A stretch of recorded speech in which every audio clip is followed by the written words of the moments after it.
če pa mi hočemo zdaj kaj fajn narediti za nas, pa mislim, se ti zdi kot političarka, ampak res je potreba enkrat malo pozabiti ali pa odmisliti, pa začeti razmišljati, kaj bomo zdaj naredili za to, da nam bo bolj čez 10 let. In to ne bo razmišljanje o tem, koga tožiti, pa koga ovadbe vlagati.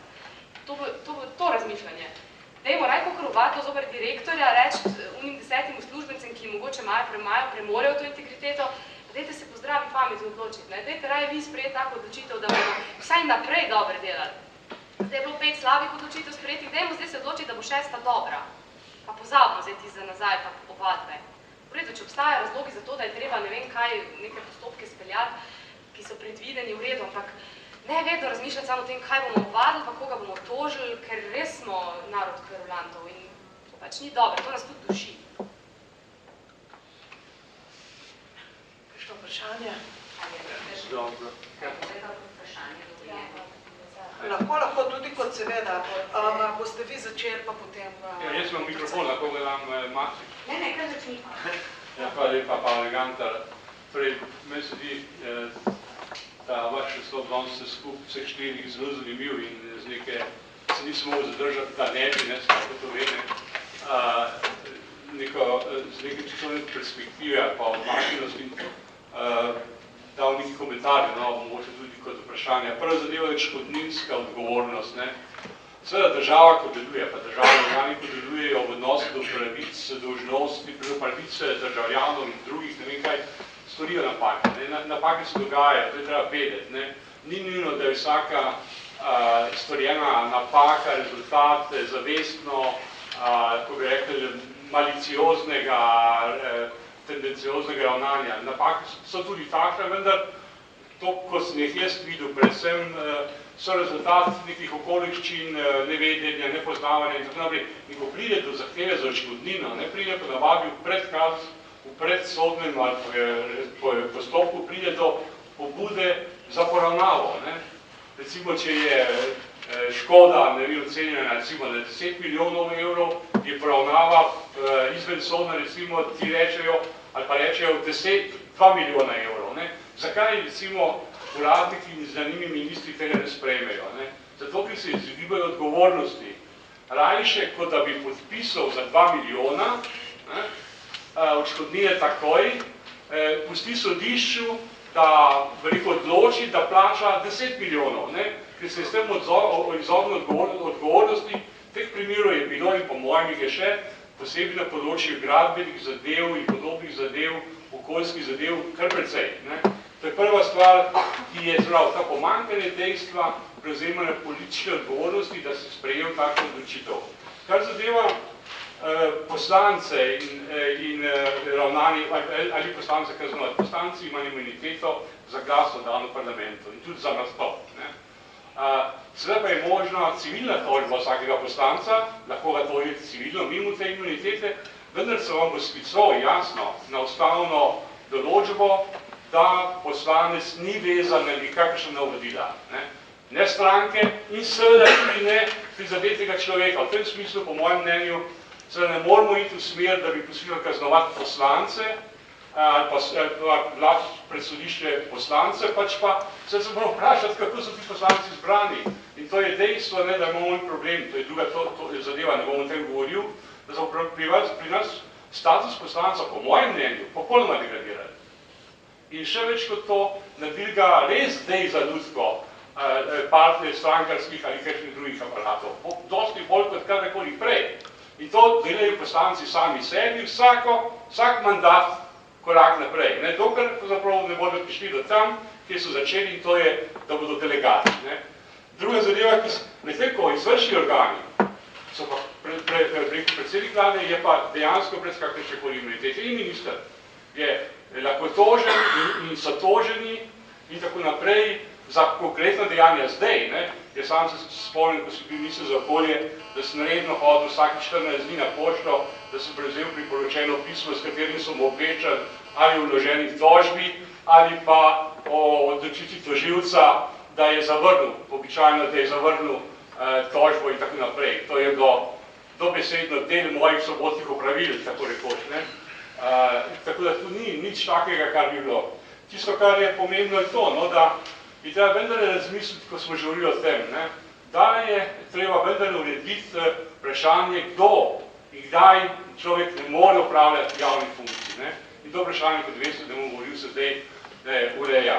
Še eno stvar bi omenil, čeprav vem, da sem dolg. Ja, v gradbenih zadevah, ko se postavlja vprašanje odgovornosti uslužbencev. Jaz poznam primere, ki so seveda grejo ravno obratno. Ne. Veliko problemov zaradi tega, da se črne gradnje ne rešujejo tako hitro, kot so, je pravzaprav strah inšpektorjev. Ne govorimo o tem, da so ga zaprejo v kleti in tako naprej, nezgrajene hiše, ampak govorimo o tem, da črnograditelji sprožajo civilne tožbe proti inšpektorjem. In tu so inšpektori sami. Nimajo podpore, saj formalne javnega pravobranilstva, nimajo nekega fonda, česar bi se branili. Njih tožijo, predvsem bogatejši, bolj izkušeni, večji črnograditelji, v civilnem postopku, ne v tem upravnem postopku izvrševanja, pritoževanja na odločbe in tako naprej. In ko to dobijo, ko morajo hoditi na sodišče, ko jim grozijo odškodninske zahtevke in tako naprej, postanejo nepogumni. V tem smislu bi mogoče bilo razmišljati celo na sprotni strani, kako hkrati z odgovornostjo uslužbencev okrepiti tudi, bi rekel, njihovo možnost, torej vsebinske, materialne neodvisnosti napram strankam in tako naprej in potem to delati. Kar zadeva druge stvari, jaz ne bi komentiral, prepričan sem, da 1000 ekonomistov na ustavnih sodiščev ne bi spremenilo ustavne odločbe, tako da tu nimamo okej. Jaz mislim, da je prav, da pravniki izvajajo pravo, že dosti hudo je, da se ukvarjajo, ne bi tu, ampak že dosti hudo je, da se ukvarjajo s sociologijo in filozofijo.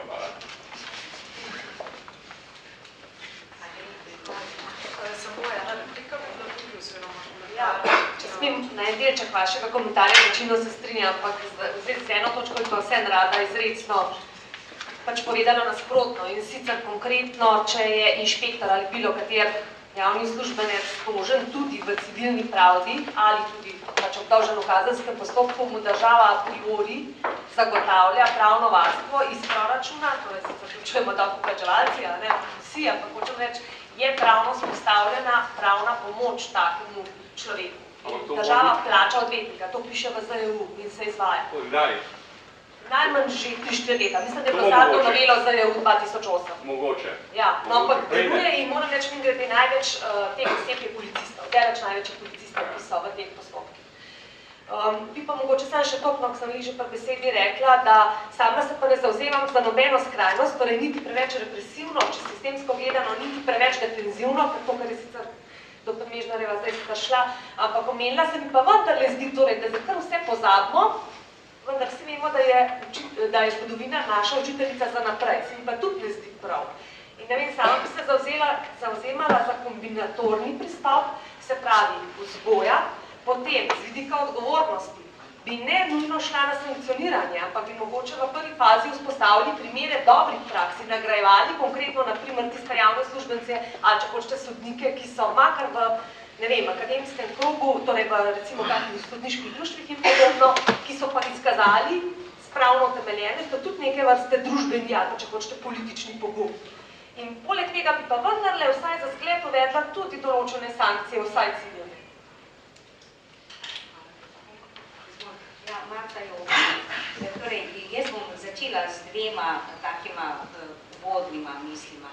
Najprej se bom na Barbaro naslonila, ko je prej rekla, da smo v neki pravni konzervi. Jaz sem si zapisala, velike ribe prosto plavajo pri nas, majhne pa so stisnjene v konzervi. Mislim, da ta prispodoba popolnoma drži za slovensko družbo. Druga stvar, tudi taka uvodna.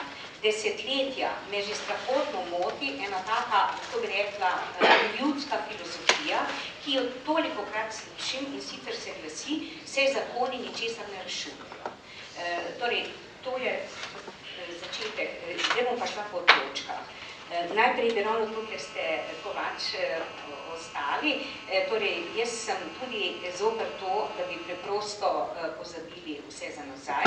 Zakaj? Zaradi tega, ker recimo množični oškodovanci, kot so delavci, ki so bili vrženi na cesto, ki so dolgo časa bili brezplačni in tako naprej, ti ne morejo za naprej živeti.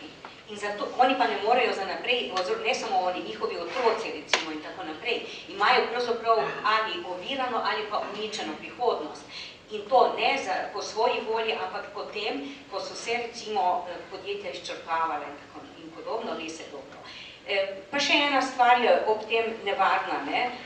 Za nazaj bi morali pozabiti, za naprej, to je pa tudi ena slovenska specialiteta, se pa pri vsakem zakonu, karkoli se pojavi, pravzaprav, kjer bi bilo nekoliko bolj v ospredju vprašanje odgovornosti in s tem povezane tudi sankcije v primeru nespoštovanja, se pojavi takoj na široko, lahko bi rekla, razpravljanje o zlorabah. Torej, to je približno tako, kakor da bi v Sloveniji preprosto rekli, zdaj bomo pa morali nože prepovedati, zaradi tega, ker se lahko vsak dan kdorkoli ubije kogarkoli z nožem. Na tem nivoju je to filozofiranje. No, torej, rada bi pa šla zdaj čisto po vrsti. Prva točka je tole, problem posameznika in sistema. Res je, da smo pravzaprav po svoje vsi odgovorni. Ampak samo en primer. Odgovorna je tudi žrtev, recimo, če jo nekdo od zadaj ubije, zaradi tega, ker je pač tisti hip bila nekje na poti. Torej, to je zelo formalno gledano, da smo vsi odgovorni. Predvsem je osnovno pravilo pravzaprav, da je rang odgovornosti, lahko rečemo, na isti ravni, kot je rang razpolaganja z močjo, z oblastjo, torej z drugimi ljudmi in s tem povezan rang pristojnosti. Torej, to se v Sloveniji zelo, zelo redko spoštuje. Torej, odvisno od položaja posameznika v sistemu in hierarhije oblasti je, kakšna je tudi njegova odgovornost. Ni naključje, da se šele v zadnjem času, ko je v Sloveniji prišlo do tako srhljivega, množičnega oškodovanja ljudi, začenja na veliko, pravzaprav vsaj v določenih krogih, govoriti recimo o družbeno odgovornem upravljanju na najrazličnejših položajih. To vprašanje ali pa ta vidik je bil zelo zanemarjen. Torej, odvisno od položaja je drugače, če posameznik lahko reče, torej, to bomo naredili in potem ustrahuje vse navzdol, kakor pa, če se nekdo od spodaj čuti zelo prizadetega, pa lahko kriči dneve in dneve, pa ga ne bo nihče od odgovornih slišal. Torej, potem druga stvar, zelo konkreten primer, do konca marca je bil v razpravi predlog zakona o enakih možnostih. Zelo pozorno sem pregledala ta predlog zakona, no in novost, taka zelo resna, ki je lahko kot zgled dobre prakse v slovenski zakonodaji je ta, da je natančno določeno, kdaj, po kolikem času, po 2 letih recimo, po kolikem času, kdo je dolžan ugotavljati, kako se zakon uresničuje in kakšne so sankcije, če tisti, ki je odgovoren za uresničevanje zakona, tega ne počne. No in kaj, jaz sem to z veseljem sporočila sodelavkam na tem uradu, oziroma sedaj je to enota za enake možnosti v okviru Ministrstva za delo, družino in socialne zadeve in dobim čez nekaj trenutkov že odgovor, da ravno to je pa tisto, kar najbolj moti uslužbence na ministrstvih. Vidite, slovenska zakonodaja, imam tudi druge primere, ko sem raziskovala položaj žensk v znanosti, pa sem primerjala recimo nemško zakonodajo ali pa avstrijsko s slovensko. Torej, zakonodaje v tistih državah, kjer je pravzaprav poštenost nekako vendarle privzdignjena kot nujna vrlina in posameznika in vrednota celotne družbe, imajo to vse zelo natančno urejeno. V Sloveniji je pa takoj problem pri tistih, pravzaprav, ki jim je zelo všeč, da zakoni postajajo torzo. Slovenski zakoni so v glavnem mnogi torzo, zaradi tega, ker ni vključenih vanje natančnih kontrolnih mehanizmov. In ta konkreten zakon zdaj me je potrdil v tem, kar že desetletje opažam. No, potem pa tole bi rekla, jaz se zelo strinjam s tem, da je zelo pomembna vzgoja in da z mladimi, ne? Ampak poglejte mladega pri Novi Sloveniji, ja, a imamo lepo perspektivo. Ne gre za to, da bi se samo z vzgojo in tudi ne nasploh, ampak gre za to, da pravzaprav je vzgoja ena zelo pomembna sestavina, ki pa pravzaprav mora po svoje temeljiti na enem zelo jasnem vrednotenju v družbi, in ki mora pravzaprav že a priori biti tako naravnana, da ne sprejema recimo stratificiranosti vzgoje v tem smislu, ne, kar je dovoljeno uglednim, ni dovoljeno drugim in tako naprej. Ne. Torej, vzgoja je samo ena stvar, ne moremo pa, oziroma ta vrednotni sistem ne moremo pa tega, to ne more biti nadomestilo za jasen in natančen pravni sistem. Potem meni je bilo zelo všeč tole, kar so na Islandiji naredili. Zakaj? Ne gre zdaj za neke vrste maščevalnost. Gre za to, da če človek takrat, ko je imel lahko rečemo 100% ali pa 95% zaupanje tistih, s katerimi je razpolagal, je to zaupanje izigral, da mora končno tudi odgovarjati. In vam povem, kadar bodo začeli tudi pri nas tisti politiki ali pa tisti odgovorni v kakšnih drugih službah, ki mirno se celo norčujejo iz tega in vem, kaj se počenja na neformalnih sestankih, kadar bodo oni začeli odgovarjati pred javnostjo in bodo vsaj simbolno, vse ne dobi nobenih, če boš 1000 delavcev vrgo na cesto, ne moreš biti 1000-krat bolj kaznovan, kot je množica tisočih, ampak vsaj simbolno kazan, recimo. Do takrat pravzaprav se bojo vedelo, da je to dopuščeno. No, jaz sem že dovolj, edino morda še ena stvar, mislim, Pavle je že nekaj o poslancih govoril. Ena stvar je pri poslancih, se mi zdi, v Sloveniji, ali pa dve sta, po moje, zelo problematični. Prvič, da pravzaprav mnogi poslanci, kar se vidi iz to, prvič ustave ne poznajo, drugič ne poznajo zakonov, tretjič so, zdaj, če se izrazim z